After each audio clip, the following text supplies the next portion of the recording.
시청자 여러분 안녕하십니까? 리치투게더입니다. 오늘은 지난 영상에 이어서 캐시우드의 In the Know 11을 계속해서 정리해 보겠습니다. 먼저 본 영상부터 보시겠습니다. First with monetary policy, M2 is still up 26% on a year-over-year basis. We've never really seen numbers like this before. And so they're causing all kinds of questions. And of course, with the bond yield breaking out, and certainly 1% doesn't sound like a high number, but it is breaking a trend. The 26% growth in M2 is taking on new meaning, causing a lot of other questions.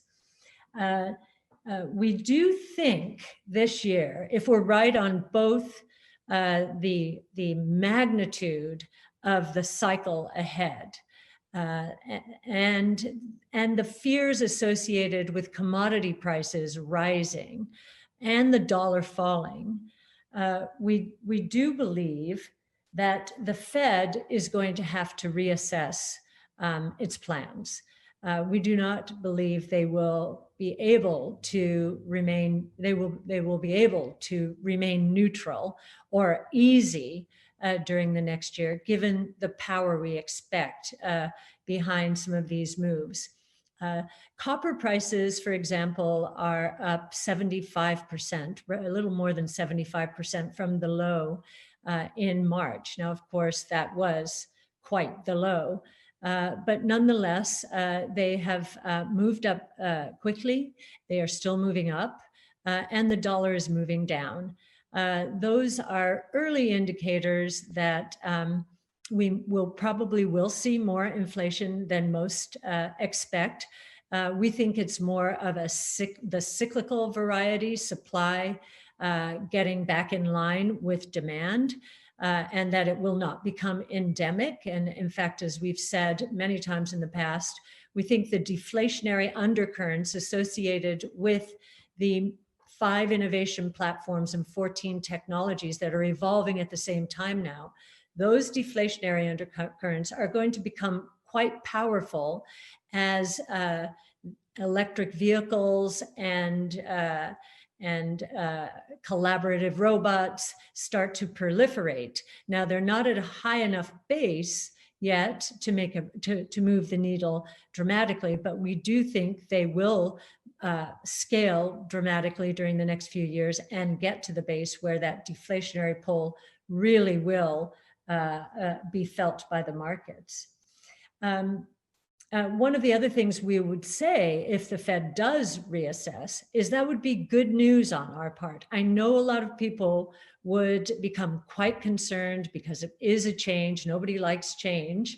But just as we said during 2017, when the Fed was pushing interest rates up, we thought that was a good thing. We thought, wow, the Fed is comfortable enough now with what's going on out there to let the market work and not try impose itself on the economic system. And we think that psychology will win out this year, but we do expect there to be some shudders or fears out there as the Fed does begin to change its spots. M2는 시중에 풀린 현금 유동성을 나타내는 지표인데 차트에서 보시는 것처럼 M2가 쭉 올라가고 있습니다. M2는 소비자 물가 지수와 높은 상관관계를 띠고 있기 때문에 대개의 경우에는 M2가 증가하면 인플레이션이 옵니다. 빠르게 M2가 뭔지 보면 이렇습니다. 광의 통화로 즉시 사용이 쉬운 현금, 요구불 예금, 수시 입출식 저축성 예금을 포함하는 M1, 즉 허비 통화에 2년 미만의 금융상품을 포함합니다. M2는 미래의 인플레이션이나 향후 통화 정책을 가늠할 수 있다는 데 의미가 있죠. M2가 증가해서 인플레가 온다고 가정하면 일반적으로 성장주보다 가치주가 잘 나갑니다.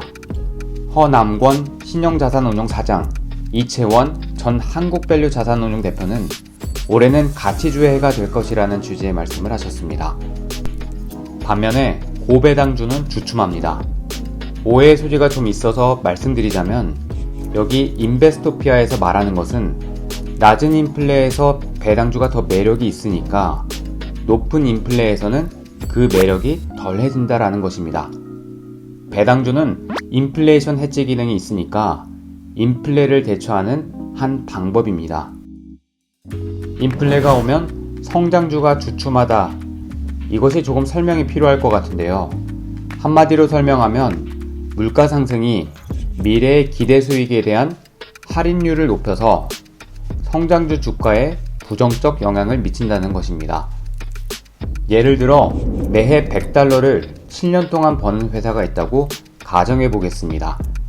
할인율을 3%라고 가정해서 적용하면 7년 뒤의 수익인 100달러의 현재 가치는 100달러가 아니고 81달러입니다.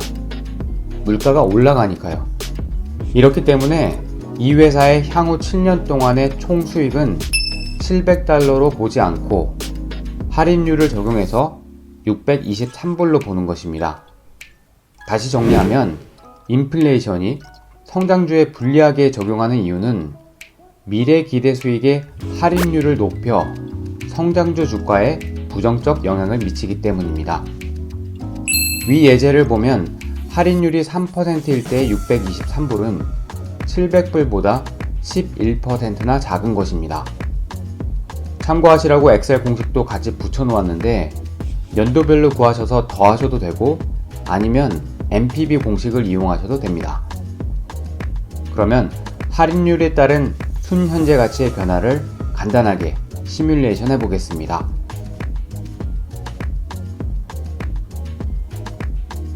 M&A를 해보신 분이라면 다 아시겠지만 이 할인율을 어떻게 적용할 것이냐 이것을 가지고 많은 고민을 합니다. 포브스 기사를 보면 코로나 때문에 인플레이션이 오는 것은 아닌지 하고 염려하는 사람들이 많다고 합니다. 특히 80년대에 두 자릿수 인플레이션을 경험한 사람들이 그렇다고 합니다. 그만큼 급격한 인플레는 센티멘털에 안 좋다는 거죠. 한편으로 캐시는 5개의 혁신 플랫폼으로 위시되는 혁신으로 생산성이 급격히 높아져 수급의 불균형으로 오는 인플레를 어느 정도 잡을 수 있을 것이다 라고 얘기해 왔는데요. 이번 영상에서 좀 명확히 한 부분은 이것은 시간이 걸릴 것이다 라는 부분입니다. 캐시가 혁신을 언급할 때 아주 잠깐이지만 코봇을 언급했죠. 코봇은 콜라보 로봇의 줄임말로 말 그대로 우리 생활에 들어온 로봇으로 기존 산업용 로봇과는 조금 차이가 있습니다. 이것도 곧 만나볼 수 있다고 하니 참 요즘 세상이 너무 빨리 변하는 것 같습니다. 이번 영상은 여기까지만 하겠습니다. 지금까지 모두가 부자 되는 방송 리치투게더 TV였습니다.